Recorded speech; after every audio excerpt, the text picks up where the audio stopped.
Hi மக்களே, நான் கணேஷ். நீங்கள் பார்த்துருக்க சேனல் ரூபி 360. இன்றைக்கி நம்ம என்ன பார்க்கலாம் அப்படின்னா, ஃபின் நியூஸ் வந்து பார்ப்போம். செகண்டு இது இதில் வந்து ஒரு 3 நியூஸ் வந்து நான் சொல்கிறேன். ஃபஸ்ட் வந்து சிபில் ஸ்கோரு.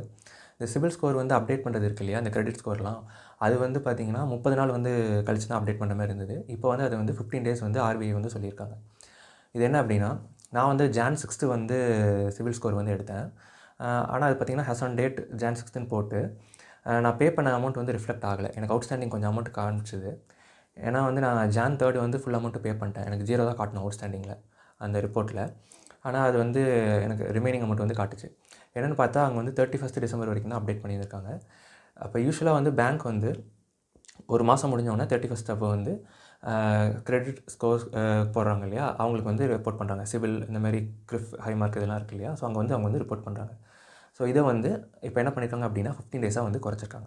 ஏன் வந்து இது மாதிரி வச்சுருக்காங்க அப்படின்னா, இப்போ யாராவது டிஃபால்ட் ஆகிட்டாங்க, வந்து அமௌண்ட்டை வந்து பே பண்ணல, பாரோ பண்ண அமௌண்ட் அப்படின்னா, அது ரிஃப்ளெக்ட் ஆகிறதுக்கு வந்து 30 டேஸ் 40 டேஸ் ஆகுது. ஸோ அதுக்குள்ளே அவங்க வேறு இடத்துல லோன் வாங்கி சீட் பண்ண முடியும் அப்படிங்கிறதுனாலையும், இந்த எவர் கிரீனிங் அப்படின்னு ஒரு கான்செப்ட் இருக்குது. இது எப்படின்னா, ஒரு இடத்துல லோன் வாங்கி அந்த லோன் அடைக்கிறதுக்கு இன்னொரு இடத்துல லோன் வாங்குறது, மறுபடியும் இன்னொரு இடத்துல லோன் வாங்குறது. ஸோ இப்படி கண்டினியூஸாக பண்ணிட்டே இருந்தாங்கன்னா, அதை ஃபைன் பண்ண முடியலன்னா, அவங்கள்ட்ட ஃபஸ்ட்டு வாங்கின அமௌண்ட் வந்து அவங்களுக்கானது மாதிரி ஆயிரும். டைம் வச்சு கால்குலேட் பண்ணிக்கலாம். ஸோ இதெல்லாம் அவாய்ட் பண்ணுறதுக்காகவும் வந்து இதை வந்து இம்ப்ளிமெண்ட் பண்ணியிருக்காங்க. இது பர்சனல் லோன் எடுக்கிறவங்களுக்கு கொஞ்சம் கஷ்டமாக இருந்தால், அதே மாதிரி புதுசாக யாராவது லோன் எடுக்க வராங்கன்னா, அவங்க பேரலாக நிறைய லோன்ஸ் எடுத்தாங்கன்னா சிபில் ஸ்கோர் வந்து ரிஃப்ளெக்ட் ஆகாது இது மாதிரி பண்ணால். ஸோ 15 டேஸ் வந்து கொஞ்சம் ரொம்ப ஃப்ரீக்வெண்ட்டாக இருக்கும்.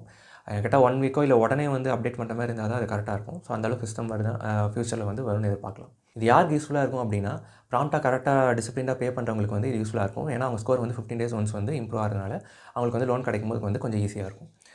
ஸோ இந்த நியூஸ் வந்து பார்த்திங்கன்னா ஆகஸ்ட் மந்த்தே வந்து வந்துருச்சு. அதுக்கப்புறம் டைம் கொடுத்துருக்காங்க. இப்போ ஜனவரி 1லேருந்து இம்ப்ளிமெண்ட் ஆகிருக்கும்.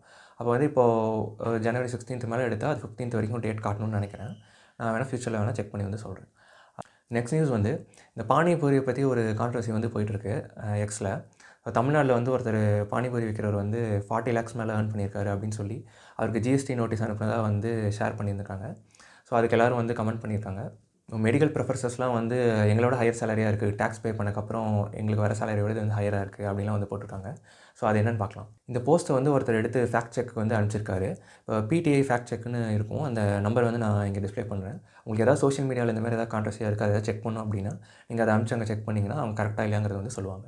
ஸோ அவங்க என்ன ரிப்ளை பண்ணாங்க அப்படின்னா, இதுமாதிரி ஜிஎஸ்டி நோட்டீஸ் வந்து யாரும் அனுப்பலை, இது வந்து ஃபேக் தான் அப்படின்னு சொல்லி அவங்க இது பண்ணியிருக்காங்க.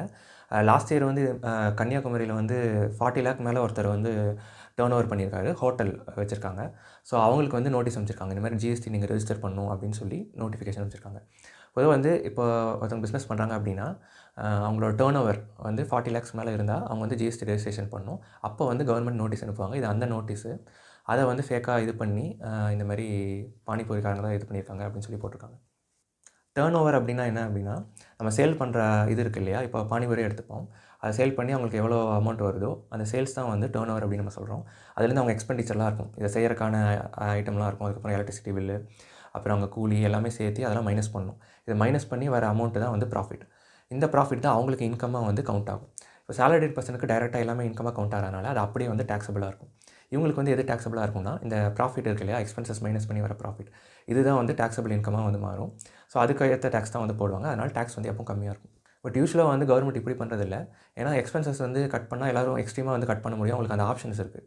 ஸோ இந்த மாதிரி பண்ணாமல் ஒரு பேஸ் லெவலாக இருக்கணுங்கிறக்காக டர்ன் ஓவரில் 6% இல்லைனா டர்ன் ஓவரில் 8%. 6% வந்து டிஜிட்டல் ட்ரான்சாக்ஷனில் நடந்ததுன்னா, இதே அவங்க கேஷாக வந்து ட்ரான்சாக்ஷன் பண்ணுறாங்க அப்படின்னா டர்ன் ஓவரில் 8% ஆஃப் த அமௌண்ட் வந்து டேக்ஸபிள் இன்கமாக வந்து வரும். ஃபார் எக்ஸாம்பிள் இப்போ வந்து டர்ன் ஓவரில் வந்து ஒரு 6% அமௌண்ட் டிஜிட்டலாக பே பண்ணுறாங்கன்னு வச்சுப்போம். அதோட டேக்ஸபிள் இன்கம் வந்து 3 lakh வருது அப்படின்னா 2.5 lakh மேலே வர இன்கம் வந்து டேக்ஸபிள் இன்கம். அது வரைக்கும் நில் இல்லையா. ஸோ அப்போ அது அந்த அடிஷ்னல் 50,000க்கு 5%, 2,500 கிட்ட வந்து டேக்ஸ் வந்து பே பண்ணுவாங்க. இந்த நியூஸ் வந்து ஃபேக்காக இருந்தாலும் இது மாதிரி நிறையா வந்து ஏர்ன் பண்ணுறாங்க தான்.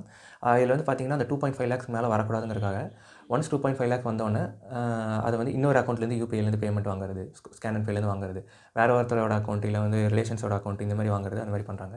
அதை பண்ணி அதை 2.5 lakh தாண்டாமே வந்து வச்சுக்கிறாங்க டிஜிட்டல் ட்ரான்சாக்ஷனாக இருந்தால். ஏன்னா ஃபிசிக்கல் கேஷாக இருந்ததுன்னா அதை வந்து கவுண்ட் பண்ண முடியாது, அவங்களே வந்து போய் டிக்ளேர் பண்ணால் தான் உண்டு.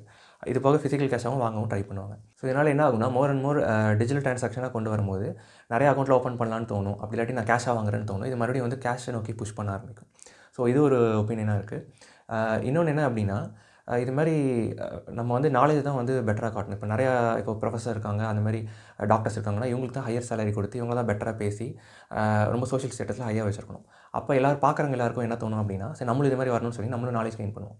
இது போக இந்த ஸ்ட்ரீட் வெண்டர்ஸ்லாம் இருக்காங்க இல்லையா, ஸோ அவங்க வந்து ஜிஎஸ்டி வந்து வாலண்டியராக போய் ரெஜிஸ்டர் பண்ணிக்கிட்டாங்கன்னா 40 lakhs மேலே டர்ன் ஓவர் இல்லை, பட் வந்து வாலண்டியராக போய் ரெஜிஸ்டர் பண்ணிக்கிட்டாங்க அப்படின்னா இன்புட் டேக்ஸ் கிரெடிட் அப்படிங்கிறது அவங்களுக்கு வந்து கிடைக்கும். இது என்ன அப்படின்னா, இப்போ ரா மெட்டீரியல்ஸ்லாம் இருக்கு இல்லையா, அதெல்லாம் அவங்க வந்து காஸ்ட் கொடுத்து வாங்குவாங்க. அது வந்து ஜிஎஸ்டி இருக்கும் அதுக்கு. ஸோ அந்த அமௌண்ட்டை வந்து நம்ம வந்து டேக்ஸ் ஃபைல் பண்ணும்போது எக்ஸாம்பிளாக வந்து யூஸ் பண்ணிக்கலாம். நெக்ஸ்ட் நியூஸ் வந்து மறந்துட்டேன்.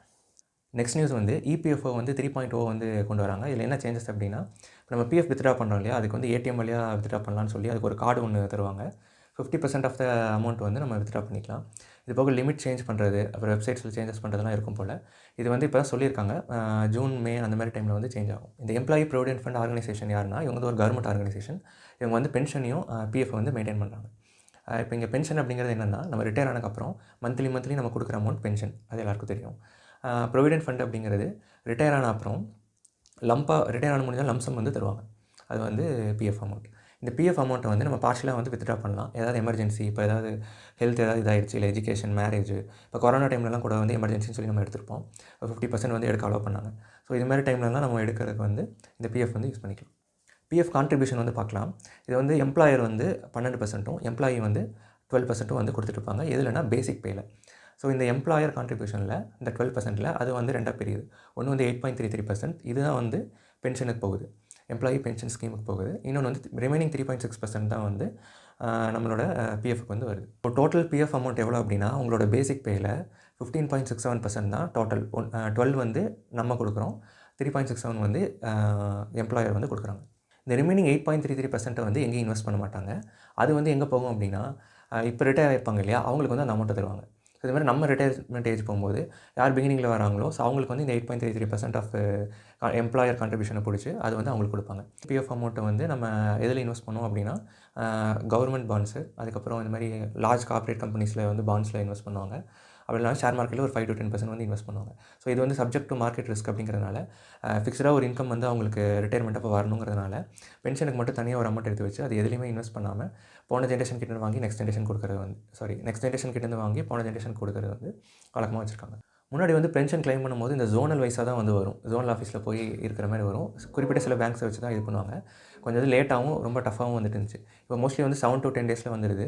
ஏன்னா இந்த சென்ட்ரல் பென்ஷன் பேமெண்ட் சிஸ்டம்னு சொல்லி ஒன்று லான்ச் பண்ணி அதை வந்து இப்போ ஜனவரி 1 இம்ப்ளிமெண்ட் பண்ண ஸ்டார்ட் பண்ணியிருக்காங்க. அது எல்லா பேங்க்லையும் நம்ம எடுத்துக்கலாம். நம்ம எங்கே பேங்க்கில் இருக்கோமோ அங்கேருந்தும் நம்ம வந்து இந்த பென்ஷன் அமௌண்ட் வந்து எடுத்துக்கலாம் அப்படின்னு. அதோட அடிஷ்னல் வெர்ஷனாக தான் வந்து இந்த 3.0 இபிஎஃப் 3.0 வந்து வருது. இதில் வந்து ஏடிஎம் கார்டு கொடுக்குறது, அது போக வந்து லிமிட்டை வந்து மாற்றுறதா வந்து சொல்லியிருக்காங்க. இது என்ன அப்படின்னா, இந்த எம்ப்ளாயோட 12% கான்ட்ரிபியூஷன் வந்து பேசிக் பேயோட இல்லாமல் ஆக்சுவல் நம்மளோட சேலரி இருக்கு இல்லையா, அதுலேயே 12% கொடுத்தா வந்து கான்ட்ரிபியூஷன் ரொம்ப அதிகமாகும். ஸோ அது மாதிரி பண்ணுறாங்களா, இல்லை வந்து நீங்கள் எவ்வளோ வேணாலும் மாற்றிக்கலாம் அப்படின்னு சொல்கிறாங்களான்னு தெரில. ஸோ இன்கேஸ் வந்து லிமிட் எதுவும் இல்லைன்னு சொல்லிட்டாங்கன்னா 12%யும் வலிச்சு எடுத்துருவோம்னு நினைக்கிறேன். ஸோ அது எப்படின்னு தெரில. ஏன்னா ஆல்ரெடி வந்து காசு வந்து நம்ம சேலரி வந்தோடனே அதை உடனே செலவு பண்ணிடுறோம். மாத கடைசிலலாம் இருக்க மாட்டேங்குது. இதில் இந்த மாதிரி சான்சஸ் வந்து இருந்ததுன்னா ரிட்டையர்மெண்ட் அப்போ நம்ம இப்போயே வலிச்சு எடுத்துகிட்டு ரிட்டைர்மெண்ட் அப்போ ஒன்றுமே இல்லாமல் போயிடும். ஹையர் கான்ட்ரிபியூஷன் வந்து கொடுக்குறாங்க அப்படின்னா அது பெட்டர் தான். ஏன்னா இப்போது கரெக்டாக ப்ராப்பராக இன்வெஸ்ட் பண்ணுறவங்க ஒரு 10% இல்லை 12% அந்த மாதிரி டிசிப்ளினாக இன்வெஸ்ட் பண்ணுறவங்களுக்கு அதை வெளியில் எடுக்க தான் பார்ப்பாங்க. அவங்களுக்கு அது டஃபராக இருந்தால் கூட எல்லாருனாலையும் வந்து எல்லாமே எக்ஸ்பென்ஸ் பண்ணிடுவாங்க அப்படிங்கிறதுனால கான்ட்ரிபியூஷன் வந்து இவங்க அதிகமாக கொடுக்குறது பெட்டர் தான் ரிட்டைர்மெண்ட் அப்போ. இது வந்து ப்ரைவேட் செக்டாருக்கு தான். கவர்மெண்ட் செக்டாருக்கு வந்து ஜென்ரல் ப்ரொவிடென்ட் ஃபண்ட் இல்லாட்டி என்பிஎஸ் அப்படிங்கிறது ஒன்று இருக்குது. அதை வந்து நம்ம இன்னொரு நாள் பார்க்கலாம். இந்த வீடியோ அவ்வளோதான். உங்கள் நேரத்துக்கு நன்றி.